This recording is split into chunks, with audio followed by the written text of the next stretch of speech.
Fala pessoal do canal, tá começando aqui mais um Crise nas Infinitas Barbas pra gente falar de um material muito legal, mas que eu considero um pouco paradoxal aqui o que eu vou dizer. Porque do mesmo jeito que eu acho que esse material é imperdível e obrigatório, eu também acho que talvez você não deva comprar. Ué, Rodrigo, como assim? Eu falei que era complicado, falei que era paradoxal. Pelo seguinte, porque embora seja um material muito bom, mas muito bom mesmo, muito divertido, muito interessante, pode não ser a leitura que você quer. Pode passar muito longe, na verdade, do tipo de quadrinho que você quer ou que você está esperando, tá? Por isso, dá uma olhada aqui no review. O material é esse aqui, Excalibur. Esse aqui é o terceiro volume. Uma Aventura no Tempo, volume 1, compilando as edições.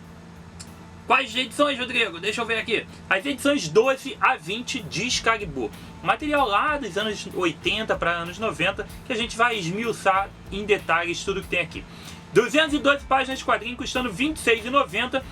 Embora o review esteja um pouco atrasado, sim, mas eu tenho que começar a ler as coisas atrasadas também, né? E é legal, a gente faz review e é interessante por quê? Porque se você vir na Comics, se você vir num sebo, se você vir numa banca, se for relançado, todas essas coisas são motivos que, eu vi o review, fiquei interessado, compro. Ou já sei que não é pra comprar. Então, review de material que saiu há algum tempo também é legal. Outro motivo é que o volume 2 saiu agora. Então já vou fazer review também do volume 2. Obviamente li o volume 1 primeiro. A necessidade de ter lido os outros dois encadernados para ler esse aqui, Rodrigo? Não. Lógico que qualquer material que você consiga pegar toda a sequência e ler em continuidade vai ser mais interessante, tá? Mas não há necessidade de você ter lido o primeiro e o segundo encadernado de Excalibur para comprar uma Aventura no Tempo. Você pode comprar a partir desse aqui. Até porque os outros dois já foram lançados bem lá atrás do ano passado, então vai ser mais difícil de você encontrar. E também, cara, tinha muito tempo que eu não li Excalibur. Eu comprei todos os encadernados até agora, mas tem muito tempo que eu não pego. Eu li esse material na editora Globo, numa publicação dos anos 90. Nos anos 90. Então eu lembro muito pouco, eu sei que eu me divertia muito e gostava bastante, mas não é um material fundamental para que você pegue e entenda como qualquer revista mensal, cara. É um arco de histórias, dá pra ler e dá pra entender. Por isso, acho que vale. Um outro motivo que eu acho que vale muito a pena ler isso aqui é por causa dos caras que estão aqui. Começando pelo desenhista, que é um cara chamado Alan Davis, que é um monstro, cara. Alan Davis é um dos grandes nomes dos quadrinhos, tá? É um cara que tem uma quantidade absurda de material desenhado. Ele também geralmente trabalha com roteiros, às vezes roteiriza a própria história ou faz coparticipação no roteiro e tal. Mas é um cara de um traço muito clássico, mas que também se enquadra muito bem no traço moderno. É muito bonita a arte dele, ela é limpa e bem interessante. Eu gosto muito, muito do Alan Davis, tá? Acho que é um dos grandes nomes mesmo dos quadrinhos. E a gente tem, cara, a gente tem mais um carinha aqui que é complicado falar dele, que é o Chris Claremont. Chris Claremont é, na verdade, o grande pai dos X-Men. Não que ele tenha criado os X-Men, não que ele tenha a criação e tudo mais, não é dele. Mas os X-Men são quem são hoje por causa do Chris Claremont. Chris Claremont fez basicamente tudo que você conhece dos X-Men, tirando criar os X-Men. O cara, e não só os X-Men, tá? Mas todo o universo mutante tem uma interferência direta pela mão do Chris Claremont. Eu já falei aqui sobre ele outras vezes, mas é bom a gente sempre enaltecer, tá? Algumas coisas é legal a critério de curiosidade. O Chris Claremont tem, por exemplo, as 54 primeiras edições de Novos Mutantes são com roteiro dele. 54, cara, tá? Tem ideia do que é isso? E, assustadoramente, o título Uncanny X-Men, que ele assumiu ali mais ou menos com X-Men Giant Size, que é justamente a formação da nova equipe dos X-Men, em que ele inclui Wolverine, Tempestade, Colossus, Noturno e tudo mais. Esse cara, depois disso, ele assume a revista, tá? A Uncanny X-Men. E ele escreve do número 94 até o número 279. Ininterruptamente. Ele escreve de 1975 até 1991 todas as revistas do X-Men, cara. É assustador. E enquanto isso, eu tava escrevendo Excalibur, Novos Mutantes e mais um monte de títulos dos Mutantes. Então, basicamente ele era o dono, o responsável por toda a vida dos mutantes. E obviamente, Excalibur não seria diferente. Excalibur é uma equipe, como Chris Claremont, Alan Davis, são ingleses e tudo mais, é uma equipe inglesa que se passa na Inglaterra e tem como personagem principal o Capitão Britânia, tá? Que é um personagem que foi, amplamente desenvolvido pelo Alan Moore numa fase sensacional, que a Panini já publicou em capa cartão e a editora Salvati publicou uma parte dela na coleção capa preta dos 60 primeiros números. E ele cria uma equipe similar aos X-Men, com base lá na Inglaterra, usando alguns dos personagens dos X-Men, tá? E mais alguns catados aí, como o Capitão Britânia, como o líder, a Megan, que é a namorada dele, criada também pelo Alan Moore, tá? E a Rachel, que é a filha da Jean Grey, com o poder da entidade Fênix, que veio do futuro. X-Men, vocês sabem, é aquele negócio de viagem no tempo, é aquela coisa de cronologia e tudo mais, é um pouco complicada, tá? Junto com essa galera, a gente tem o Noturno, a Kitty Pryde, que tá junto com o Dragãozinho e o Lockheed, e basicamente são eles, tá? Aí tem sempre mais alguma participação, mais alguma coisa, mas a ideia é que são esses personagens. Esse grupo se forma lá atrás, no início da revista, após um momento curioso na vida dos X-Men, obviamente reformulado pelo Chris Claremont, em que os X-Men são dados como mortos. E eles formam uma nova equipe. Os X-Men morreram, esses aí não são os X-Men não. É a mesma coisa, é o Ciclope, é a Jean e todo mundo, mas eles dizem que não são mais os X-Men. E também pega aquela fase do Wolverine, que também o Chris Claremont começou com a revista. Os encadernados da Panini, da fase Coleção Histórica Marvel Wolverine, trazem justamente esse período em que ele está em Madripoor, que ele está se chamando Kaori e tudo mais, porque ele não é mais o Logan. Porque o Logan morreu, o Wolverine morreu, os X-Men morreram, lembra? Vocês compraram os encadernados? Então, esse período todo é o período em que o Excalibur acha que os X-Men morreram, pro mundo inteiro os X-Men morreram, a Kitty Pryde tá triste, tá todo mundo triste, tá? E eles têm essa equipe. É uma equipe que tem histórias com bastante aventura, bastante ação e com um viés cômico, com um toque cômico muito bom. As histórias são bem humoradas, os personagens são sorridentes, são alegres, são divertidos. E isso tem um clima bem bacana. A arte do Alan Davis só ajuda a deixar essa revista mais leve e mais divertida, o que é ótimo e torna a revista imperdível, em parte já por causa disso, tá?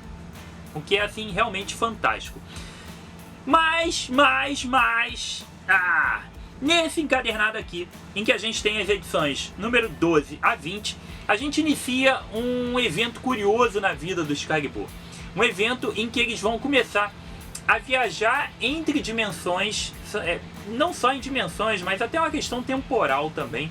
Eles vão começar a fazer viagens aleatórias por esses lugares, por versões alternativas da Terra, pelo multiverso da Marvel, podemos dizer assim.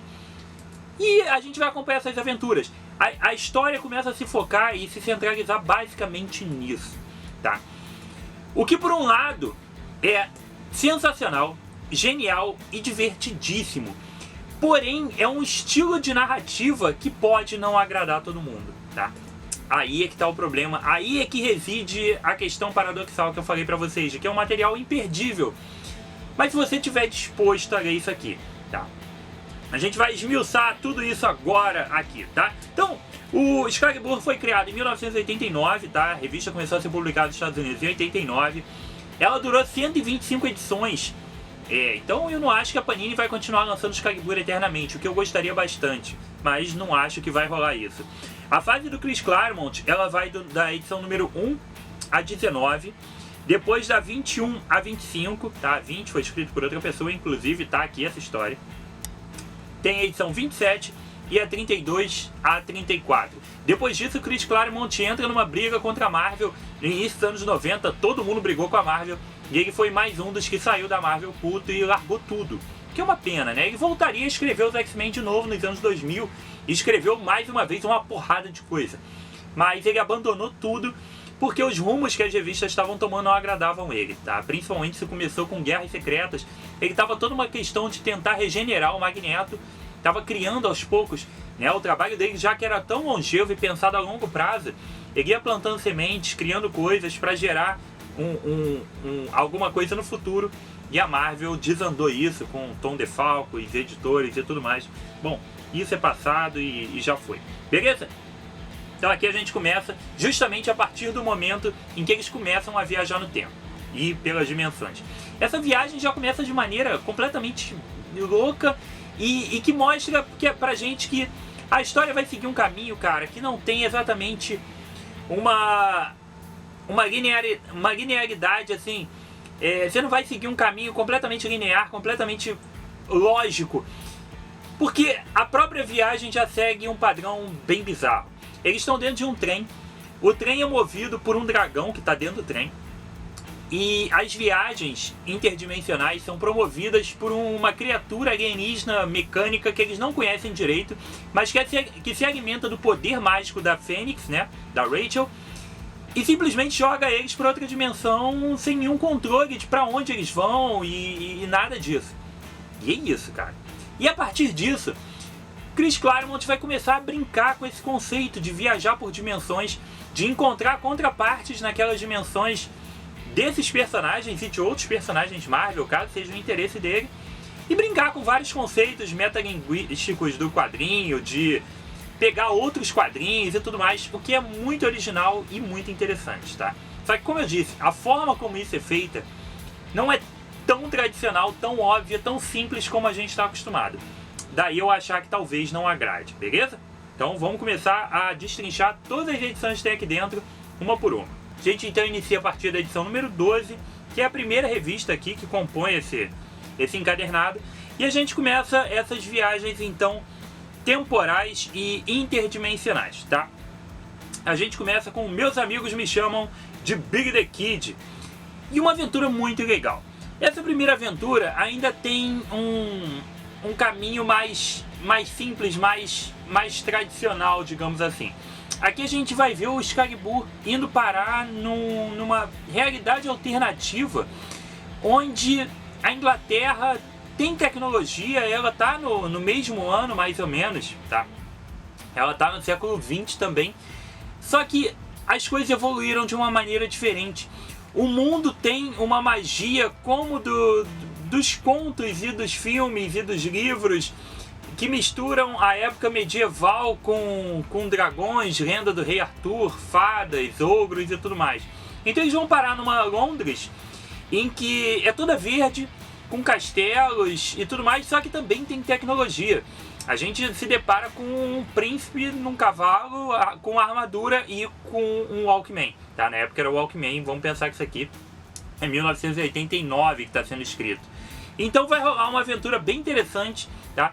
Envolvendo justamente questão de bruxa, ogro, o envolvimento desses personagens do Excalibur com os personagens dessa realidade bem diferenciada. Uma história muito bacana, uma aventura bem legal. Embora, como eu disse, tenha esse lado mais tradicional nessa história, a gente também começa a ver o outro lado já nessa primeira edição aqui da revista, na edição número 12 que tem aqui dentro. Por quê? Quando eu digo pra vocês que a revista não segue exatamente um padrão tradicional de se contar histórias, tá?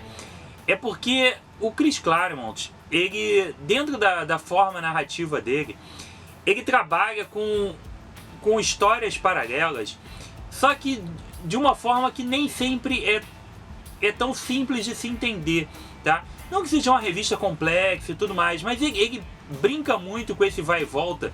Ele acrescenta personagens, acrescenta situações em outros momentos temporais, em histórias realmente paralelas, em histórias em outros nichos, em outros eixos, só que sem nos dar todas as informações. É um pouco, talvez, do que aconteça com Game of Thrones, por exemplo, tá? Em que a gente, de um episódio para o outro, de uma temporada para outra, a gente tem um grande salto temporal. A gente viu o cara tá indo em direção ao castelo resolver um negócio. E aí no episódio seguinte, ele não só não resolveu, mas como mataram ele e tudo mais, e a gente não viu aquilo tudo. Existe um hiato de história, existe um buraco que não foi mostrado pra gente. A gente deduz o que aconteceu e tudo mais, mas isso é uma coisa que a gente não vê tanto nos quadrinhos e tá muito presente aqui. Então ele tá contando uma história lá realidade em que o Excalibur está em Londres, nessa Londres diferenciada e tudo mais, enquanto está acontecendo um outro evento com os alienígenas que estão na Terra atrás da Rachel. E o negócio às vezes fica meio confuso, e isso vai se tornando uma coisa às vezes mais confusa ao longo da revista. Dá pra entender, não existe nenhum mistério em cima disso não, mas eu não sei até que ponto isso pode incomodar as pessoas, tá? Existem vezes que você muda de um capítulo pro outro e simplesmente mudaram de realidade mesmo, e já estão naquela realidade há algum tempo. Na verdade eles já estão prestes a ir embora, e você simplesmente não acompanhou nada, eles simplesmente já estão realmente para ir embora de uma outra realidade, a gente nem viu eles chegando. Eu não sei até que ponto, como eu disse, isso vai incomodar e tudo mais. Pra mim não incomoda, acho que é bem legal, e quando bem feito isso é ótimo. E acho que Chris Claremont com Alan Davis faz esse trabalho de maneira bem bacana, tá? Mas isso sim é uma das coisas que eu acho que pode incomodar as pessoas. Mas ainda assim é um material muito, muito foda, tá? Então, continuando, a gente tem essa primeira história que inicia essa fase da Excalibur dentro dessa realidade alternativa, tá? Que se passa justamente numa Londres, embora moderna, mas com requintes de fantasia e do passado.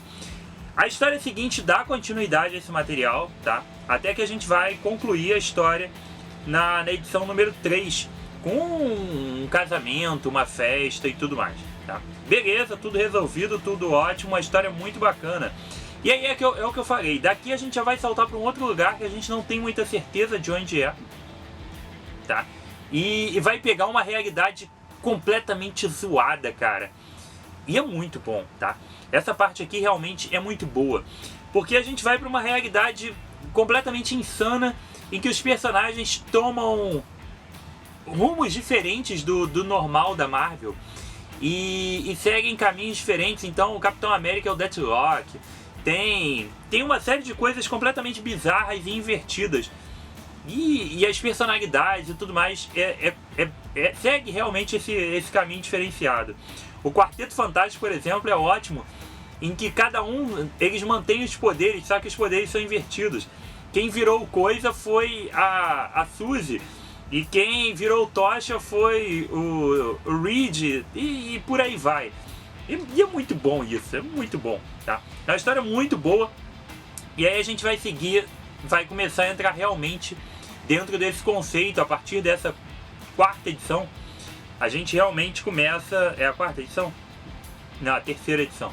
A partir do fim dessa terceira edição, a gente realmente vai começar a dar esses saltos e a misturar as duas histórias, a história do mundo real, do universo Marvel 616, a Londres real, que tá sem o Excalibur, e as viagens do Excalibur. E isso daí vai começar realmente a entrar nesse ponto de... Começa do nada uma história, e eles vão para outra dimensão, e vai começar essa série de saltos, tá? Como eu disse pra vocês, é muito legal, mas pode incomodar alguns. Um outro ponto que eu acho legal de falar aqui, até para empolgar talvez vocês a comprarem, é que isso aqui é o estilo de história aventuresca e divertida, como por exemplo a tão famosa fase do Hulk na Encruzilhada, que eu sei que muitos não leram, mas foi publicada lá atrás, nos anos 80, e a gente torce para que isso saia um dia, que traz justamente o Hulk, depois do Doutor Estranho ter feito, falar, cara, Hulk, vai fazer o seguinte, vou te botar num caminho, você vai se deparar com várias realidades, com vários planetas, vários universos que você pode morar, e você vai experimentando e ver qual que você se adapta. E o Hulk vai caminhando e entrando em novas realidades, tá? E a graça é a gente acompanhar justamente o Hulk descobrindo coisas novas. Isso dá um poder de criatividade, de liberdade para a escrita do autor, que é ótimo. Isso também a gente viu em... teve uma da DC também que seguiu alguma coisa assim, mas eu tô completamente esquecido de qual foi. E tem uma série de TV que eu acho que serve como um exemplo ótimo para isso aqui, que é Sliders, tá? Eu não sei se vocês viram, é uma série dos anos 90 que eu via, eu acho que era no Universal Channel, eu não lembro agora qual era o canal que passava. Sliders era um grupo de pessoas, eram jovens junto com um professor, eles entraram numa fenda dessas eles criaram, o professor criou um dispositivo, alguma coisa que abriu uma fenda. Eles entraram nessa fenda e acabaram indo parar numa outra realidade. Era a mesma Terra, se passava no mesmo ano, só que numa outra realidade. E as realidades eram as mais adversas e as mais diferentes. Podiam ser praticamente idênticas ao nosso mundo, mas podiam ter tido rumos completamente diferentes ao longo da história. E ter ocasionado uma mudança enorme. A grande graça da série era que não só a gente descobrir essas novas realidades, mas o aparelho que eles criaram estava quebrado. Eles não tinham controle de para onde eles iam e nem quanto tempo eles iam ficar naquele local. Eles só sabiam que uma hora o negócio ia abrir um portal e eles tinham que se enfiar. Então eles tinham que ficar juntos e torcendo para o negócio abrir.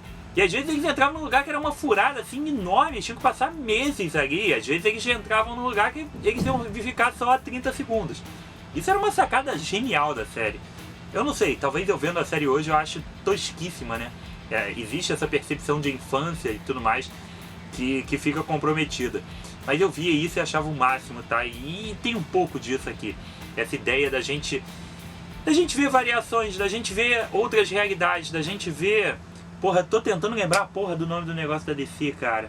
Mas eu esqueci. Mas é algo como o multiverso da DC mesmo, essa viagem pelo multiverso, que é muito bacana, tá? Então, o material aqui vai seguir muito esse estilo da gente conhecer a liberdade criativa do Chris Claremont de escrever e reinventar e imaginar o que ele quiser. Na quarta história, a gente tem um exemplo muito forte desse ponto que eu falei pra vocês, que a gente pega eles numa espécie de velho oeste, já assim, se virando por trás de alguma merda, que tem toda uma história super legal por trás que a gente não viu, a gente só imagina o que aconteceu. E ela só dura uma página, porque a gente já pega eles em fuga e indo embora para outra dimensão. Na verdade dura 2 páginas, tá? E só. Pô, você fica assim, caramba, eu queria ver mais e tal, e não tem.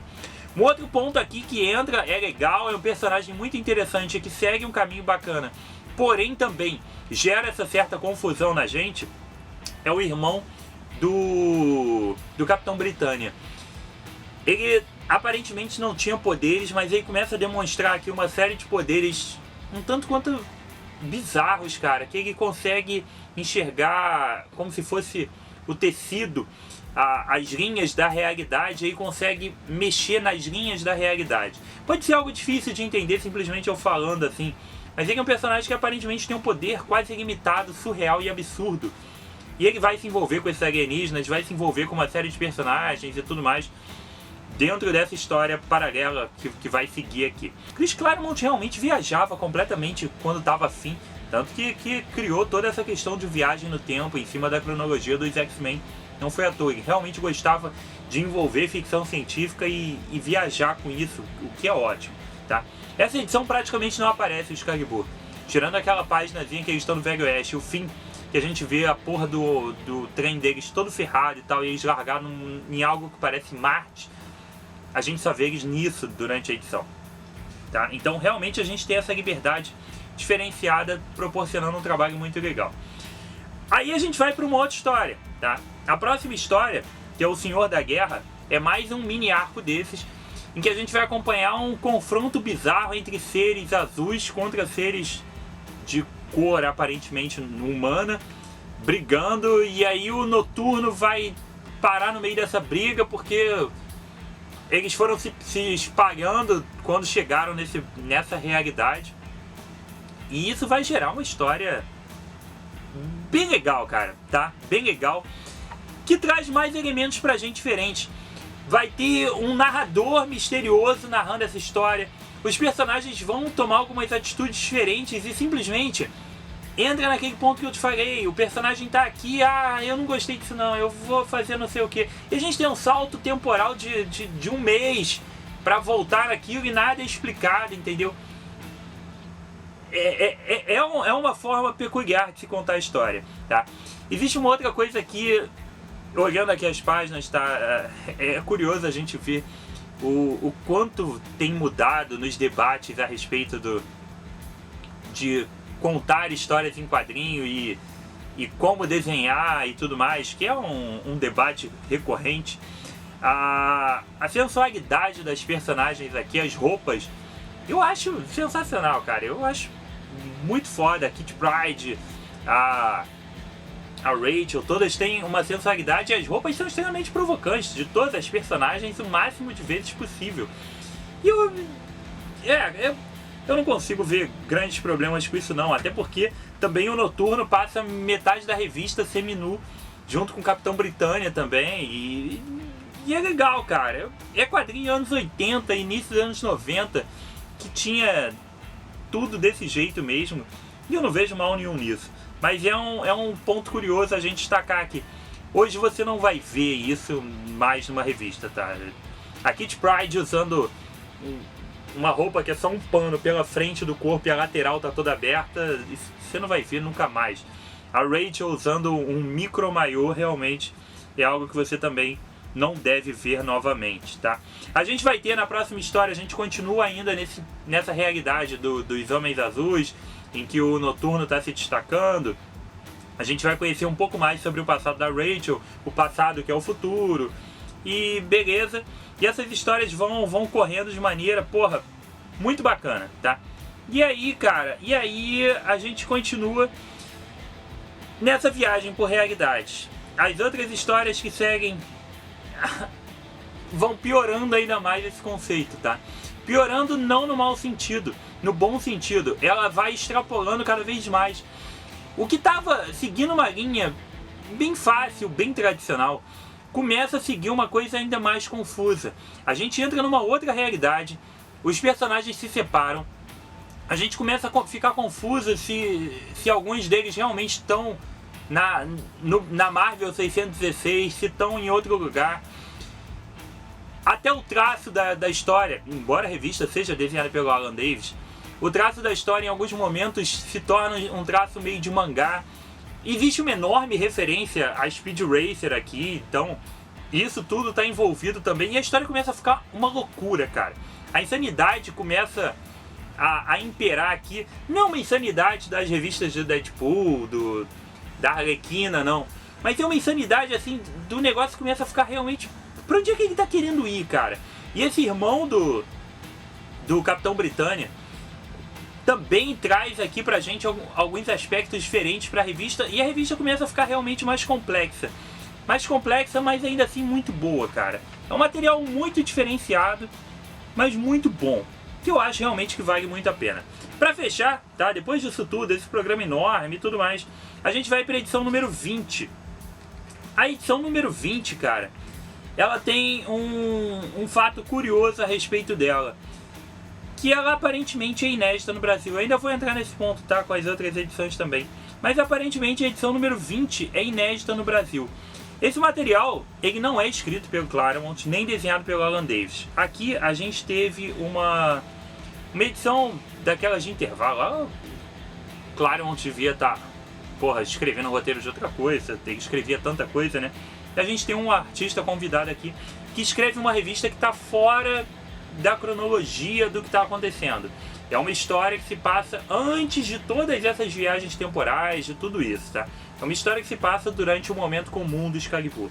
É só uma historiazinha. É legal, é bacana, funciona e ponto, tá? O roteiro aqui é do Michael Riggs e a arte do Ronin. É uma revistinha legal, interessante, bacana, a gente vê a interação desses personagens e tudo mais. E aparentemente inédita, tá? Por quê?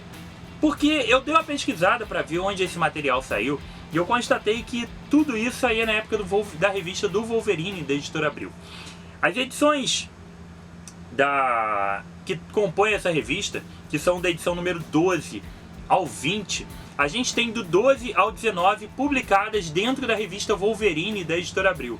A edição 12 saiu na edição 24 do Wolverine, a 13 saiu na 25, a 14 na 27, a 15 e a 16 na 28, a 17 na 29, a 18 na 30 e a 19 na 31.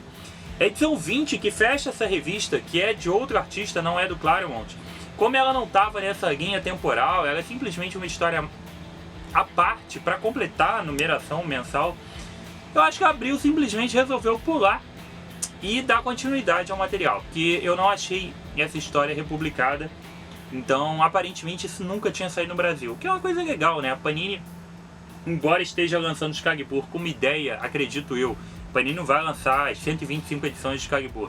Mas acho que a ideia é lançar o material do Claremont, mas que legal que saiu essa edição inédita, que não é do Claremont.